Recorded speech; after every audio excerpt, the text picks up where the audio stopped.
为着要好家己大是大人，伫寒人嘛会当感受到温暖。华山基金会和新竹的企业合作，传1000领外套要送给老大人，互因过年嘛会当穿新衫。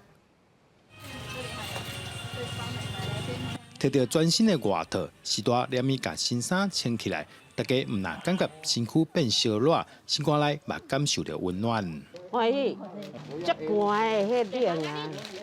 这冷感啊嘛。那现在有这一件，我就常常穿这一件了，就很暖了。那今天这样有开心吗？有，很开心。这几天天气真寒，真侪时大身躯拢被砍直。长期服务独居时代的华山基金会，甲在地企业合作，特别穿1000领的寒天外套，送予独居时代，也互因伫过年有新衫通穿。这次主要总共捐赠的是1000件的保暖外套。对，那我们全新竹区服务的长辈呢，就是一个人就会发放1件。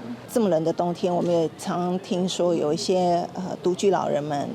在山上，尤其是在新竹县市山上，有很多的独居老人，他们很需要衣服。那也听过很多老人们，他大概30-40年都没有穿过新的衣服哦。那总裁就觉得这个真的是非常有意义的活动，也所以就是跟这一次华山呢，就是响应了这一次的寒冬送暖。